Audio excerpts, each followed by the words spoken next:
We're going to get started. Okay. How's everyone doing? Thumbs up, thumbs down. Can you hear me? Do I need to speak louder? Okay, welcome. Tyler, we hope his wife is currently having a baby. So you guys get me today. So lots of congrats. So we'll get started with our mission, which is to build careers worth having, business, lives worth living, experiences worth giving, and legacies worth leaving. And our vision is to be the real estate company of choice for agents and their customers. And our values are God, family, then business. And our belief system. So how many of you guys use this? How many of you guys use any words in here? And how do you use them? Brock does. I love it. How do you use them?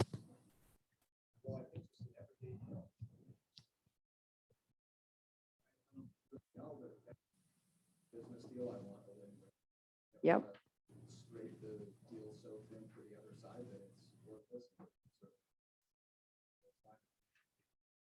Integrity.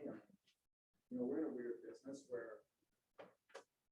rates change. You don't ever, right now, you never know. Yeah. But integrity for us is like we promise something, even if it's at our expense. Yeah. Awesome. Thanks for sharing that. Anyone else? I was specifically thinking win-win. I say that all the time. I really use those words when I'm negotiating a deal. And a lot of people don't hear that. They've never heard that before. And they're like, oh, you really do want to win-win? You want us both to win? So anyway, think about how you can use those. And our perspective is a technology company that provides the real estate platform that our agents, buyers, and sellers prefer. Keller Williams thinks like a top producer, acts like a trainer consultant, and focuses all its activities on service, productivity, and profitability. And then always thinking of your big why, right? Like, why do you get up every morning? Why are you doing this? Especially in those tough times, right? Okay, so we also have a vendor spotlight. Our vendor is not here today. They are a little under the weather, but they are bringing lunch. And actually not the person under the weather is not going to bring the lunch. But we have lunch today sponsored by Checkmark Home Inspection. So thank them when you enjoy your lunch. Yeah. Are these the ones that do it within 24 hours?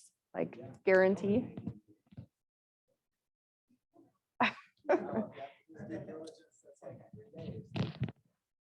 Yeah, it's not our fault, Brock. It's the market, right? Sean in. Okay. Okay, and Brock, mortgage minutes. What do you got for us? There you go. Yeah. All right, cool. So I sent a video out. Hopefully most of you got it. If you do not receive my videos, let me know. I'm happy to take your card today or whatever. Make sure you get them because they're really valuable. I'll sit back there for a moment before I leave. If you have a card or something, let me know. Do you have a question?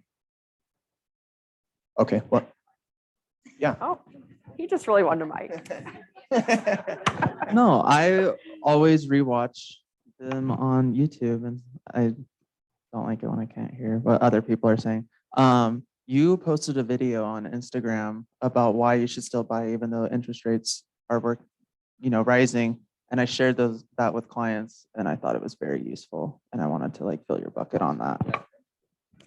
Thank you for that. I do record those specifically for that purpose, and I've started a new initiative where I'm getting stuff on YouTube and a podcast. My hope is that it's a media bank, so you guys get these, questions from clients, and you can say, "Hey, actually, I have the answer," and you can just send a link. You don't have to study all the stuff because you guys are studying different things. But sometimes the questions your clients ask bleed into my expertise. So those videos are really good for that. And I would love for all of you to see them. You can follow me at Loans Elevated, and you'll see all the content that I post as well.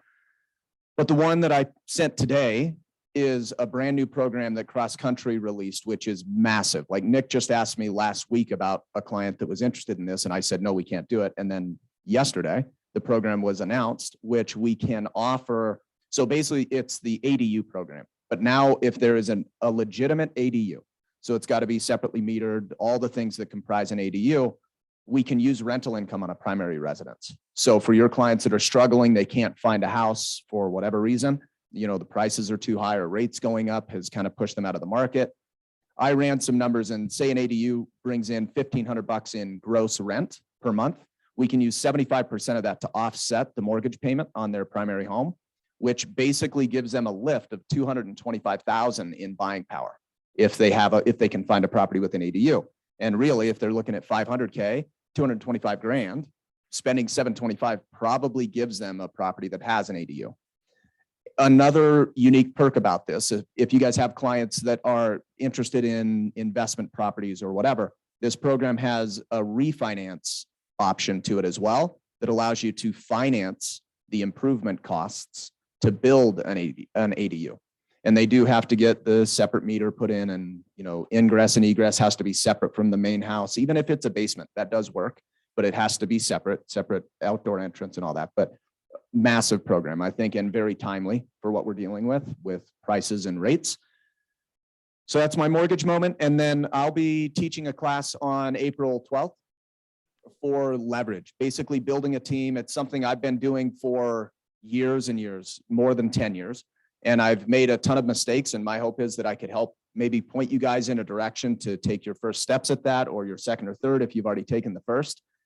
My big motivation for this is, like most of you, we all have families, and I hear a ton of people that I have looked up to in the industry have been my mentors. And they all have these stories of, their kids dressing up for or mocking them somehow, and their toddlers are on the phone and they're like, hold on, and pushing their mom or dad away because that's what they see their mom or dad do in our industry. And that's something that I refuse to do. Like, I want to be present for my kids, and that's my inspiration for growing a team and studying this stuff. And I hope that, through that class, I can bring some value to you guys, and hopefully you can get the same relief. So watch for that April 12th. Thanks. Awesome. Do you guys have any other questions for him? Can I ask a question? Yes, go ahead. Brock, that sounds like an incredible program for the ADUs. Do you have anything in writing that we can share with our clients? So it's brand new. It was just launched yesterday. I probably shortly, that's day lease, right? Correct. Shoot me an email, and probably maybe today. I haven't seen it yet, but I'll probably have a little marketing flyer that has some basic bullet points that you guys could launch out. And a lot of our marketing flyers for these programs I talk about can be co-branded for you guys. So if you want to get them out to your database, or even share the videos that I send out, and maybe pre-record a video of you saying, hey, my lender partner just sent me this video and this is an amazing program. And then you forward my video. You guys can get some FaceTime with the clients via email marketing too. But yeah, we probably will have a marketing flyer within days, I would say. So Awesome. cool. Great. Thanks, Thank Daly. you. Yep. Awesome. Thanks, Brock. Okay, so a couple announcements. So we have the tech bar, which is weekly. So today from 2:30 to 3:30. So come hang out with Elizabeth if you have questions on tech. Book club, we're going to be wrapping up the new gold standard this Thursday at 10 a.m. and then we'll be starting a new April 1st. Kimber is going to be here doing a technology series of follow-up plans and strategies that convert. And that will be next Tuesday from 1 to 2. Oh, my gosh. Today's the 29th? Oh my gosh. Okay. So 10 o'clock, right after team meeting. We have orientation. So anybody who's recently joined us from 10 to 11. And then our favorite day of the month, which is coffee, and the first Friday of the month, which is coffee and donuts with Rich. How many of you guys are coming to this? It is so good. Should go, and not just for the donuts, but he's super good at strategy, you guys. So when it comes to the forms, he will give you like Word copies of contracts. Come to coffee and donuts. And then we have CE coming on Tuesday, April 5th from 11 to 12, which is going to be how does vesting and ownership affect your transaction? And that will be here in the training room. And then we also have Mortgage 101 presented by Intralend, and that is going to be the first Wednesday of every month from 11 to 12. Do you have anything to say on that? Very good. Sprint. Good. Okay. You gave. I wasn't sure. Okay, and then we also have a tech class coming, navigating DocuSign. We did have some questions on how to use DocuSign recently, so we're going to put together a nice training on that. And then Brock, come to his class April 12th. He already talked about it. And then we also have Real Advantage title. Angela, I don't know if you want to say anything about this, but, or, yes. Yeah. Oh, thank you. Okay, so this is Aaron Elder. He has been working with Real Advantage for a few months now. He was down in Orem servicing the brokerages down there, but I have stolen him for our office. He is awesome. He's going to be here full time. If you guys need anything, if you want to go over the app, if you guys have questions, please reach out to him or me. Stop in our office. Corbin's going to be around here and there too, but he's going to be kind of floating between offices. He's permanent. So, and we're going to be at the open house. So please come. We're going to be wearing bunny suits. Oh So my gosh, it's going to be awesome. Kids, if you have kids, bring them. They can get pictures with the Easter bunny. Oh, yeah. cool. So if you want to see me in a pink bunny jumper onesie, because it's the day after Easter, 2 days after Easter. Okay, awesome. And then our mix and mingles, have you guys been going to those and enjoying them? Yes, seeing some head nods. So this month will be the donut edition. So we're going to get donuts. We'll taste test, but who doesn't love donuts? And then we also have Meet the Masters coming up in April 14th with Jared Hansen. So those of you that don't know, he's #1 on the roster. So #1 individual agent, top 500 in Utah. He has been the #1 Crimson Club for 18 months in a row. And he sold 51 million in production in 2021. So you don't want to miss this, right? What the heck is he doing? And then we also have how to use the command commissions tab. So that is going to be from our cute Cecilia. She will be teaching that April 14th.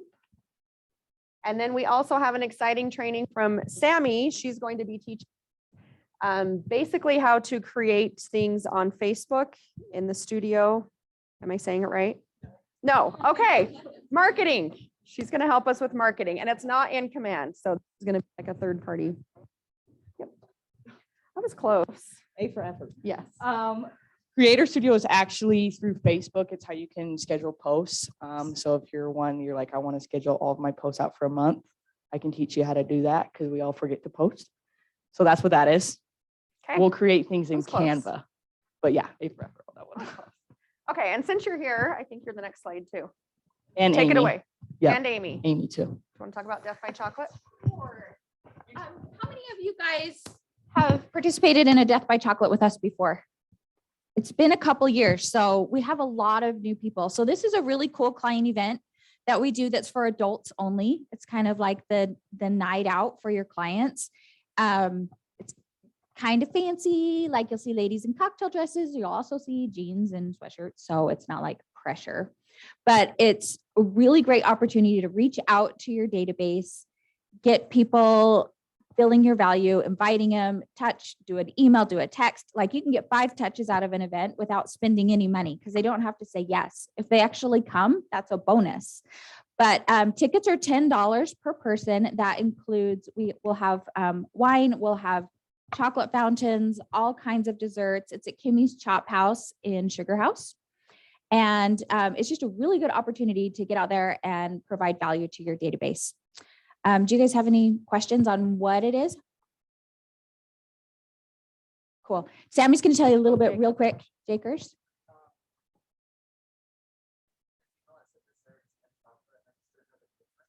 So they're going to have chocolate fountains with like all of this stuff to dip in the fountains. They'll have wine and beer and soda and all that stuff. And then they're also going to have like all kinds of desserts, like mini plated desserts of all different.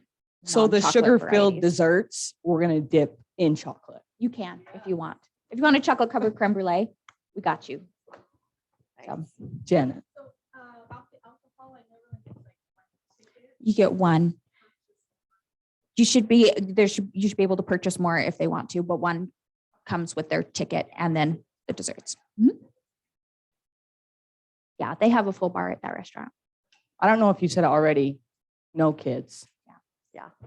Don't Somebody tell me. asked me if It's they our, could bring it's their our toddlers. schmancy. It's our fancy schmancy date night event. So We'll do a cool one for kids later. 2 cool ones for kids. So ticket purchasing, I have all the tickets. So yeah, like Amy said, it's $10 a person. We have sold probably about 800 out of the 1,500, but once they're gone, they're gone. So if you want tickets, just come and see me and I can get you some. We can hold the tickets as long as we receive the payment. That makes sense. Yes. How quickly? Like you want the payment like the same day? Next Yeah, day? if you just Venmo KW South Valley, or we can do your Market Center account or a check, right? Yes. Then, like if you can't come pick up the tickets yet, that's okay, just as long as we receive the payment. Yeah. Okay. Hold the payment. There you go. You knew what I was talking about. Okay. Awesome. Thank you. What I would say about this or any other client event is it's not so much about the event, although we know the event's going to be fabulous. I have received many deals off of texting people, reminding people, letting them know, hey, I'm doing this event. And I have so many people are like, dang it, I can't make it, but I have been meaning to talk to you. So keep in mind, even if you're not planning on like having 100 people there, whatever, just know that a lot of the marketing behind this, it really gives you a reason to go out and talk to people. Texting, emailing, Facebook events, you can touch 10 times on one event. So yeah. Yes, you do need for yourself too. Good question. Any other questions on chocolate? It's fun. Okay, so we will have our guest speakers. Come on up, Tori and Kody, who we are so excited are here today. A little round of applause. We already know they're fabulous. We'll get a round of applause in the end too, I'm sure. But you guys, these are also top of the roster people making over $1 million a year, people we want to live, right? Investors, flips, Airbnbs, commercial, everything in between, right? So we're going to let you guys take, I'm going to give you some mics and then we will get your questions, don't forget them. And we will do a little Q&A at the end, but we just asked them to come and talk to us about their lead generation, kind of how they started, where they went to, what they're doing now. Everything you guys want to share with us, we would love to. Take it away.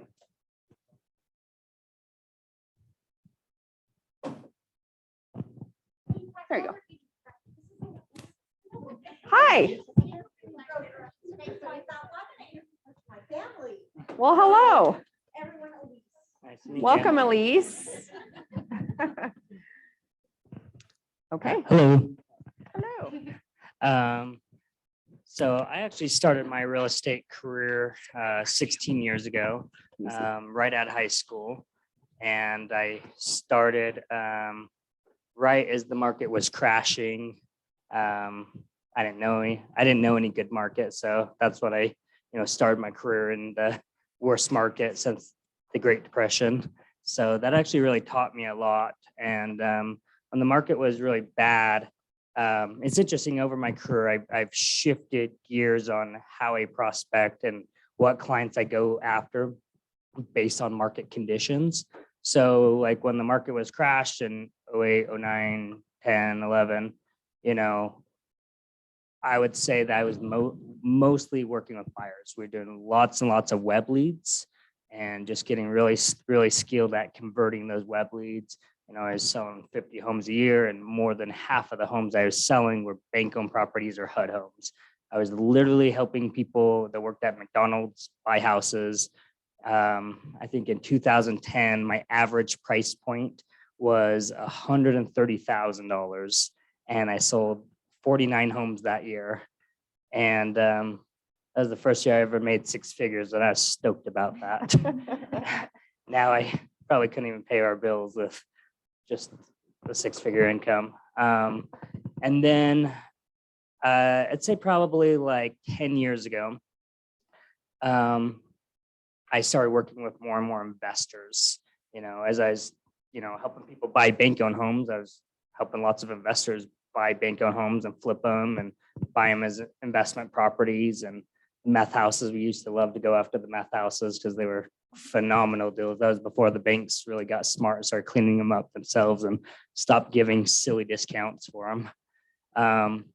And then just shifting my business to lots of investors. I sat down and thought about 10 years ago, who is my ideal client? This is something that each and every one of you should think about. Who is your ideal client? My ideal client was an investor. The reason why is because I don't have to go look for new business all the time. I get a group of investors that do a large amount of rotating business. We're constantly buying and selling properties, leasing the commercial properties. And so that had been really a good niche of mine, and it had taught me a lot about investment real estate. I was always very passionate and savvy with the investing. And now we've got a portfolio of 27 residential properties, a hotel.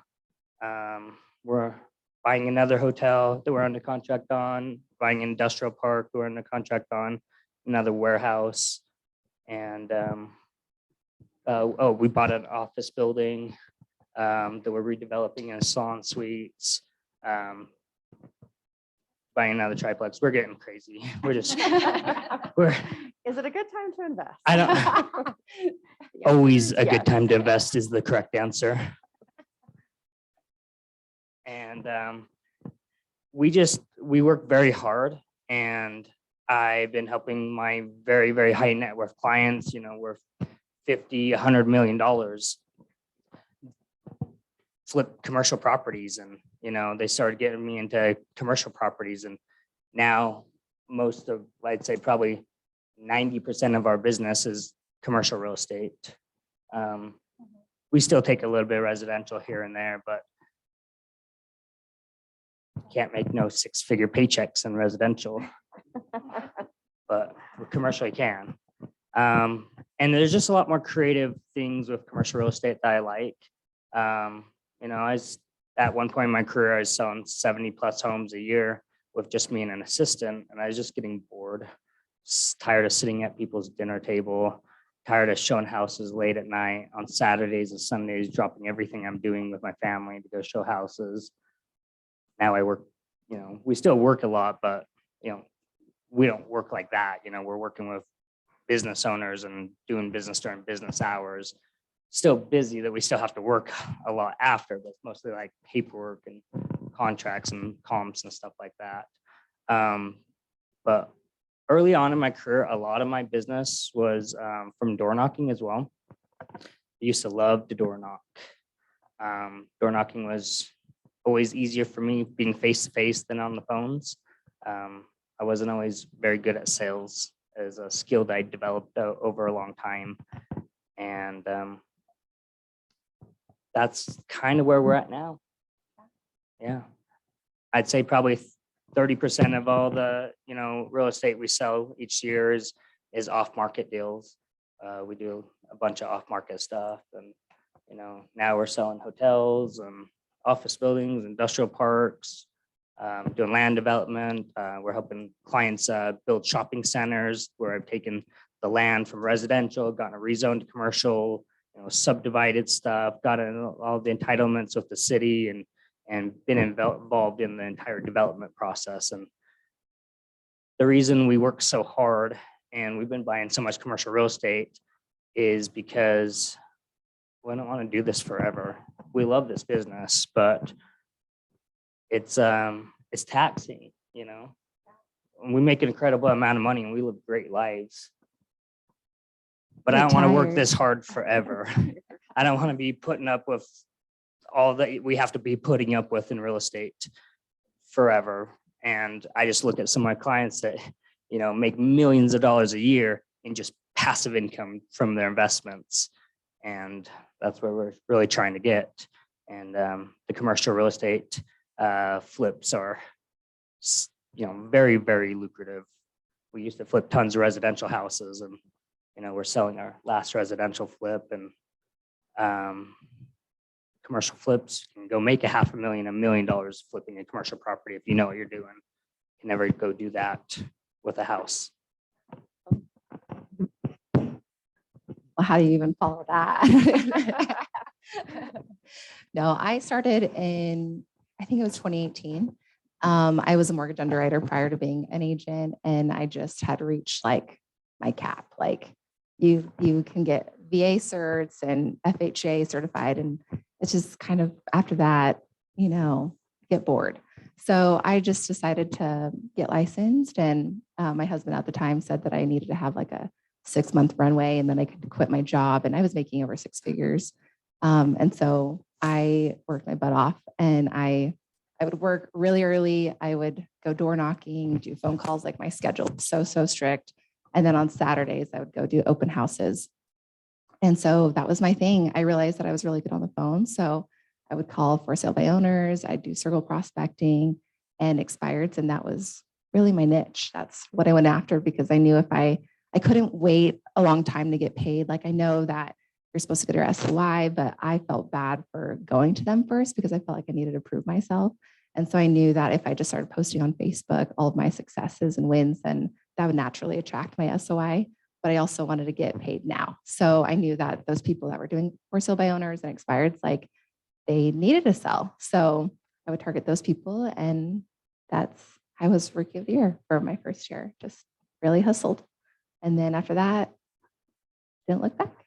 So most of my business after my first year is repeat and referrals. So to be honest, we don't even prospect anymore because all of our business is repeat and referral. We kind of joked about it this morning because we're like, what are we going to say? We get to work at 10 and we don't even prospect. And Just show up and answer our phone.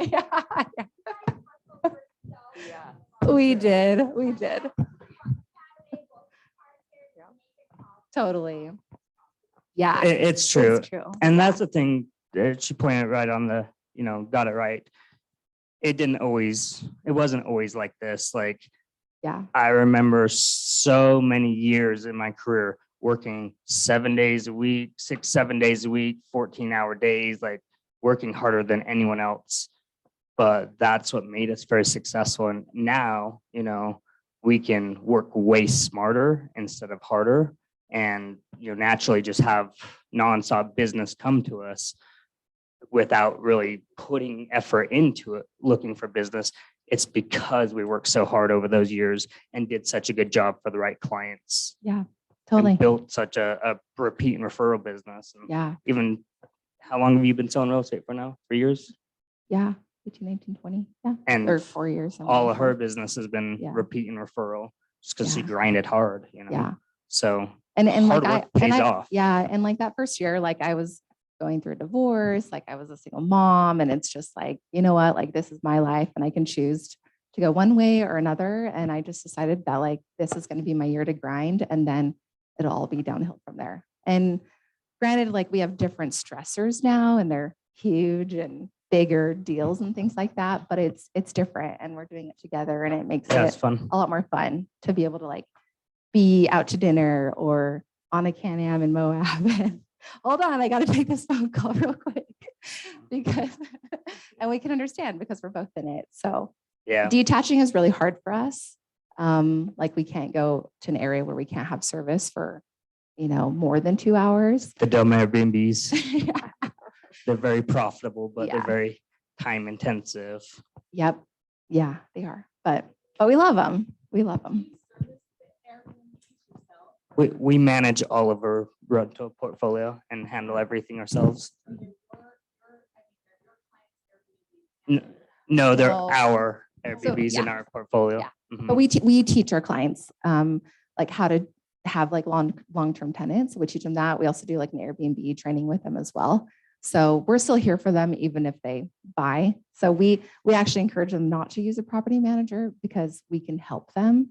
Although we don't do the property management, like we believe that no one's gonna run it better than you yourselves because you No one cares care. more about your own money than yourself. True. Yeah. So, I mean, now we have 4 Airbnbs. We're converting 2 more into Airbnbs, and then the rest are long-term tenants. And then we've got some commercial properties under contract, like Kody said. We're doing like redevelopment stuff with the commercial. Like we bought a hotel in Casper, Wyoming, and it was like the Crystal Meth Palace in, was kicking the homeless people out, real dog. But those are the properties we love to buy because those are the most lucrative properties because we could go and fix stuff up and make it beautiful and cute for way less money than we can buy it already fixed up, beautiful, cute, and profitable. So there's a very large spread in that stuff. So what we're doing to this one, we've hired an engineer and architects and everything, and we're redeveloping into an apartment complex. It'll be very ultra modern, just really cool, modern, rechanging floor plans and just getting it all leased up and selling it. And we expect in a 2-year period, once we get that rent stabilized, that can make us between $1 million and $1.5 million in net profit.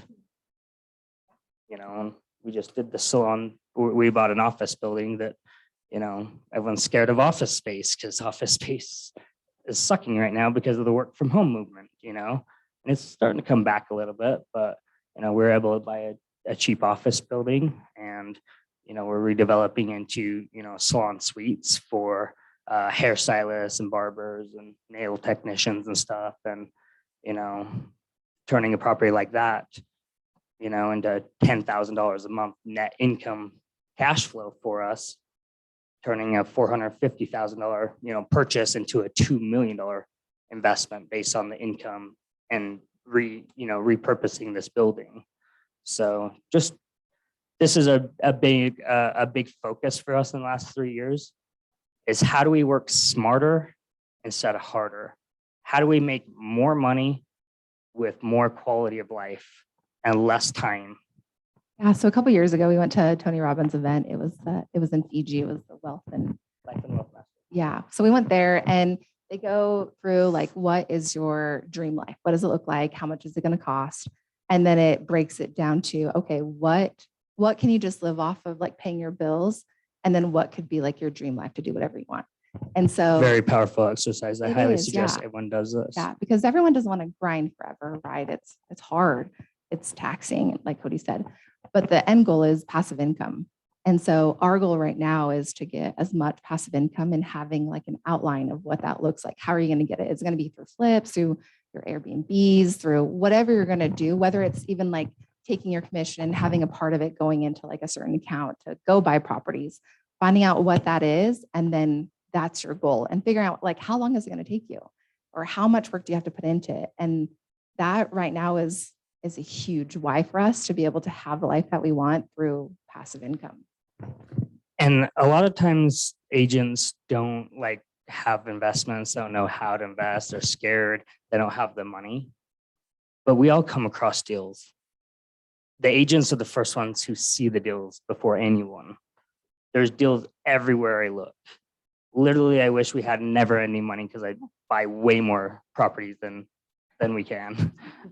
It's a joke. I'm like, where are you going to get it from the money tree outside? Yeah. Like, But there's always opportunities to team up with investors.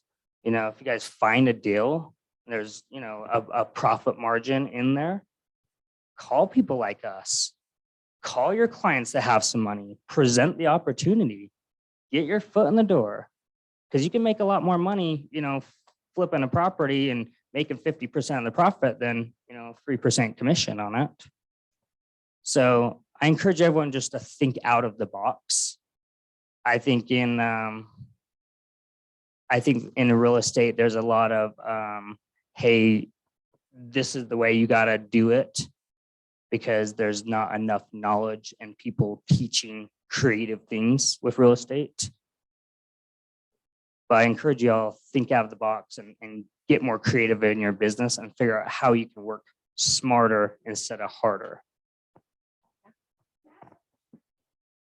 Sure.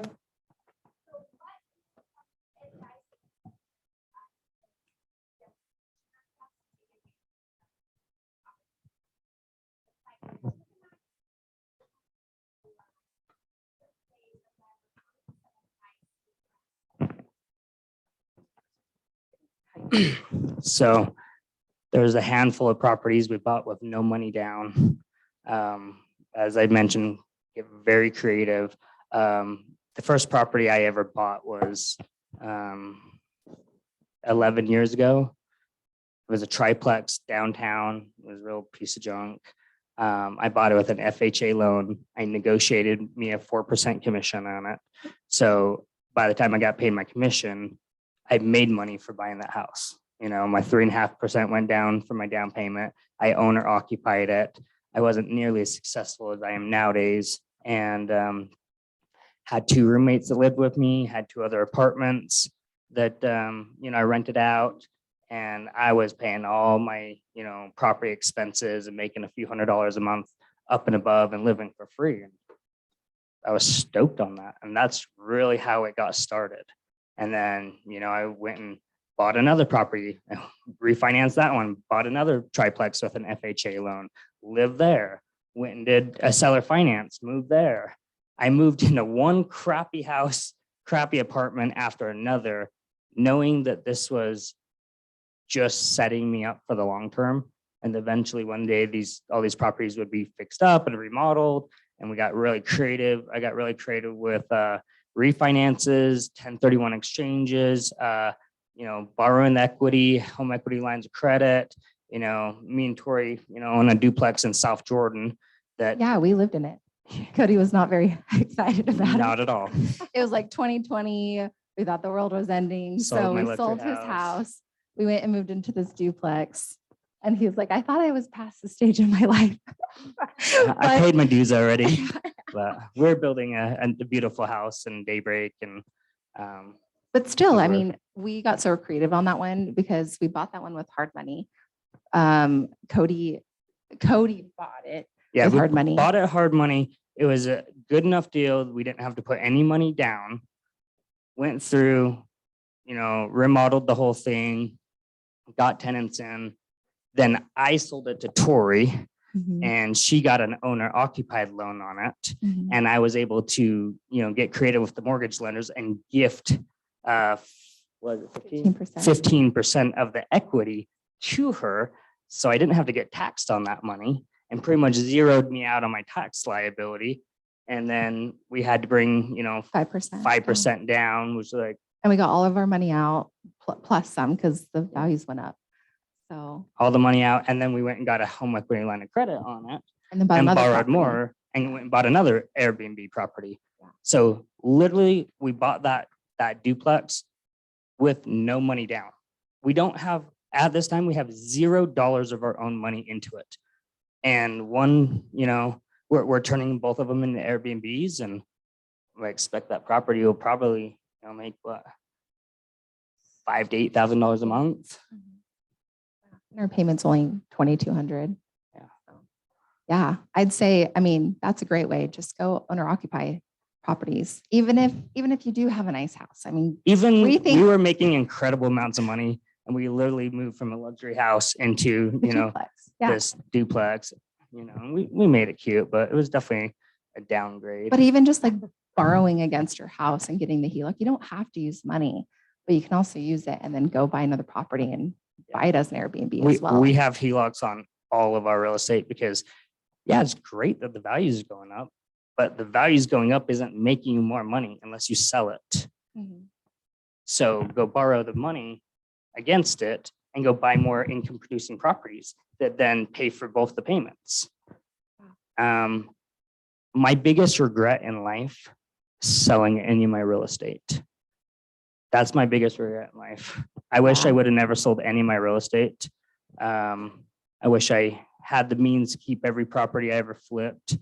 I would highly suggest buying properties and never selling unless you sell to 1031 exchange into a more profitable property or more properties.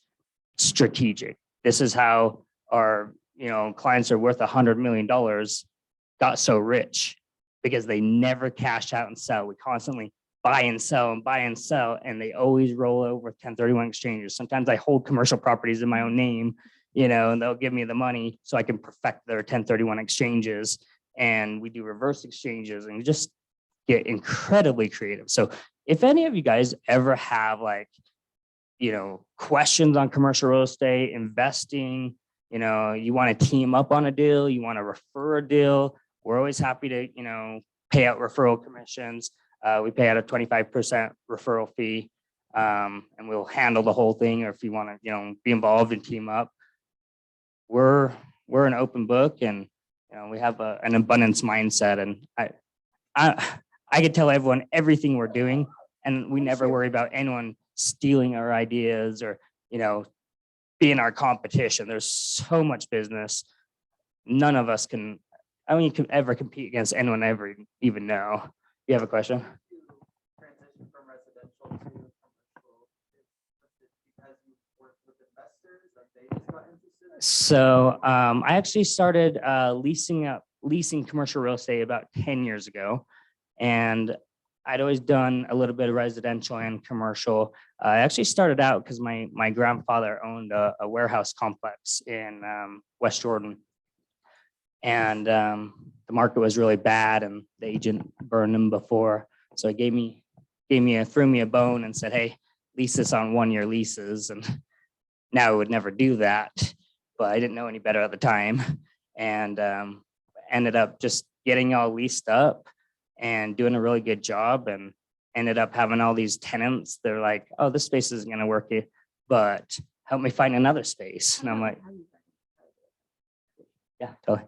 And I would literally just get on KSL and look for lease by owners and just go meet with them and get those listings. And then for actually a lot of years, I only leased industrial properties. I had like industrial real estate leasing niche. And I just realized there's a ton of, mom and pop owners that weren't using professionals to lease their stuff. It wasn't sophisticated office or retail leasing where you mostly see agents involved. In the industrial, space. There's a lot more sellers that are or landlords are trying to lease themselves. And I just learned over the years. A lot of it is just learning by doing. I've read lots of books. I've read, tons on Google. Like when I don't know a term or, a calculation on something, I'll Google it. Watch YouTube videos. We've listened to podcasts on operating hotels. I've teamed up with agents. Steve Tobias has been a great teacher. Steve Tobias is commercial real estate superstar, and he's been in the business for doing commercial real estate for like 30 years. So when I'd have these complex development, land development deals, I had no idea what I was doing.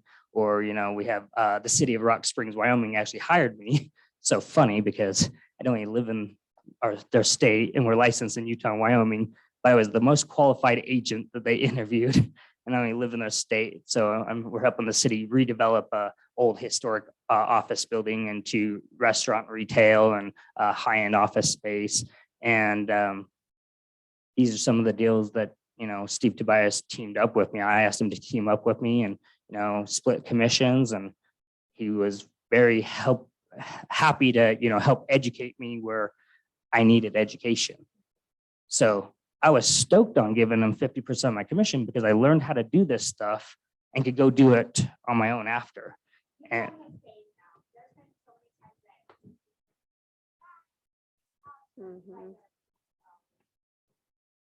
yeah, it's abundance mindset, help who can, So if any of you guys have, questions, feel free to reach out to me and at least point in the right direction. You can get me started talking about commercial real estate for hours, so careful. And then, just taking on deals that I didn't always know what to do, and just doing business, and you learn from seeing, the agents' LOIs and how they write up their offers and how they're structuring things. Residential, it's easy. You just throw up on the MLS, syndicates, you get photos, set up showing time. Let's be real. The work is getting the listing and getting the buyers, right? Well, Actually, in this market, yeah, I don't know about this market is a little bit more tough. Cody's a little out of touch with residential. But what I'm saying is that, the MLS pretty much sells it. Price it right, it's going to sell itself. You're going to have agents go show it. On our commercial deals, we double side 80% of all of our commercial deals because, well, there's not as many commercial agents.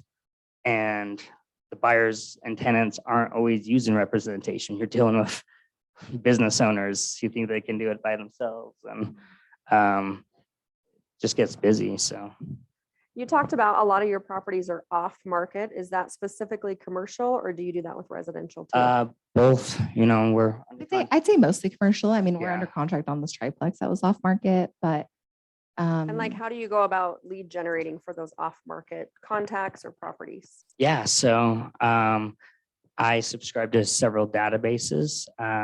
So we'll look at tax records. well, in residential, you used to do the for rent by owners. Didn't you used to prospect those?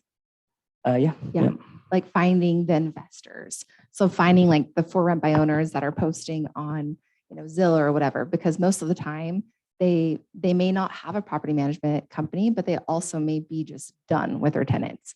Like the triplex that we're under contract with, he said that he'd sell it for 650 like a year ago, and now he's like 600 because he's just done. He's just so done. The meth test came back at like an 85 on one of the units. Definitely meth lab in there. So Yeah. definitely going to be some negotiation. Yeah. Yeah. So, I mean, that's a great way, trying the for rent by owner, because I feel like there's less competition because most people are trying to go for the for sale by owners or expireds. And the That's for what sale happened. by owners are selling themselves right now, guys. I hate prospects for sale by owners, Yeah. She was really good at it, but I hated it because I wanted to be, working with people who saw my value.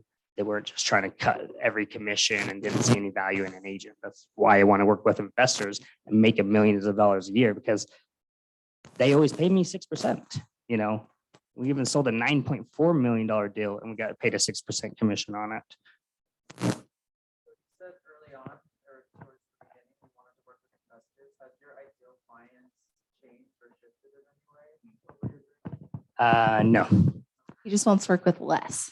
I just people. want to work with less investors now, and it just probably, yeah, just because they have such a big portfolio that he's so busy with just 1031 exchanging over and over again with like the same clients and it's clients that like I just want to love help my us. developer develop buildings and go find off market stuff to redevelop, and just that kind of stuff lights me up. But I got a little sidetracked to get back to the question about, how we find these off market deals. I subscribe to several databases, White Pages. White Pages has a mobile app, a website. You look up the tax records, you look them up, their phone number up on White Pages, you call. or We door knock, like door knock. Derek found somebody off market and then put that land parcel together. Yep. Yeah. Yep. He just door knocked because he couldn't get We'll a hold of sometimes them. send someone a mailer. We use Reonomy that will send out mailers for commercial properties, and we'll have a database of owner contact info. CoStar is another commercial, kind of like the commercial real estate MLS, and they have all sorts of contact info. So and then Crexy. And this is like all commercial. If you're wanting just Yeah. residential, I mean, I used to use White Redex. Pages. I don't know if Redex is good anymore, but finding something that is like for rent by owner is really how you're going to find your investors for sure. And you guys are seeing deals all the time. When you're driving through neighborhoods, you're seeing that crappy house that's run down, that the roof needs to be replaced and the weeds are overgrown and it's super dated. Stop your car and go knock on the door. Leave a business card. Put on the back, hey, I may have a buyer for your home. Please give me a call. We're your buyers, guys. We're your clients trying to help you make money. So if you don't have investor clients, call. And there's a bunch of deals that we can't even take ourselves that we'll actually get under contract and wholesale to other agents. I bought lots of, flips from agents that did wholesales of the deals, and they made money, and, we made money. There's one flip I was involved in that between the actual owner of the property and the final investor, there were 6 people, 6 agents and investors in between that made money. One of my friends, in my office called another investor friend. He called me, I told my buyer's agent, he called his client. He ended up getting his client a contract. His client ended up, selling it to his buddy. and there's still money in it for the end investor, and everyone made money.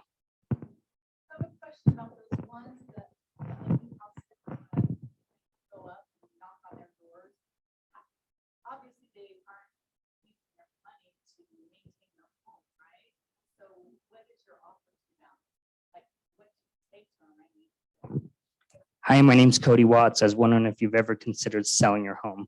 I'd be interested in buying it.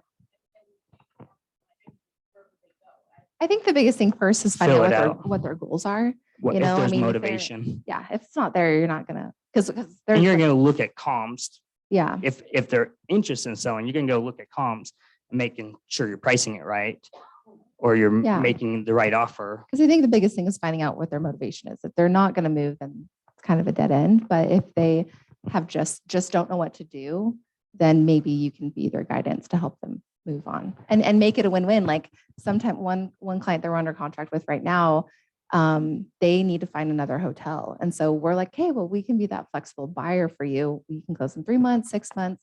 And so then it takes the pressure off of them. So finding out their goals and then catering your offer to them is how you're going to win for sure.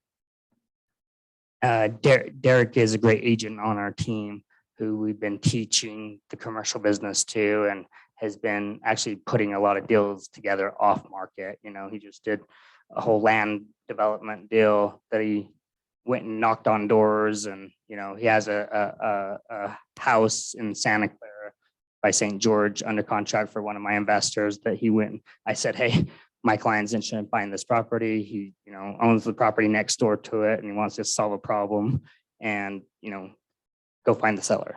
So he gets on white pages, calls the seller, and you know, Hasn't even seen the property. never even saw the property. Yeah, And got the listing. $18,000 worth of commissions for the guy. You know, Yeah, that's awesome. so don't forget there's opportunities everywhere. I know that I used to have this issue, and I know that lots of agents struggle to get business and wonder how to find business. Literally everywhere. All you have to do is talk to people. This is not an easy business. It's a simple business, though. The number of people you talk to every single day is going to be a direct correlation between your success and the income you earn. If you see somebody or yourself not making a lot of money, it's because you're not talking to enough people a day. My brother's a real estate agent as well. He literally for years made 50 contacts a day before noon. And now he lives in his vacation home, you know, has homes Which in one? Mexico. Yeah, he has like Which one? four. He has like four of them, and All over. sells real estate from across the country and still makes $500,000 a year. Yeah. I told Chase, you know, I was talking to him the other day. I'm like, hey, how's business going? He's like, great. I work like 20 minutes a day. I'm like, you a-hole. Doesn't make the kind of money we make, but he But it started lives, with 50 contacts a day. But I don't know, his life is pretty great. his life is pretty good. Less stress than ours. I maybe only made 50 contacts a day like twice in my whole career. But I've always been really good about making less contacts and be very intentional and trying to be like calling and prospecting the people who I feel like there's going to be a quick and easy conversion instead of just hitting numbers. So be intentional about your prospecting. Awesome. We have like 1 minute left. I don't even know what the actual time is, but any other questions for them? I'm hearing so much like hustle. Just get out there and freaking hustle. Work hard pays.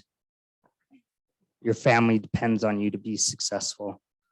Yeah. Remember that. What life are you going to give your kids, your spouse, your family? What experience are you going to have? Because you chose to do something you didn't want to do, but you did it anyways. And you woke up every day and you did it anyways. You will live the life you want to live if you do that. Awesome. It's a great way to end it. So thank you guys so much.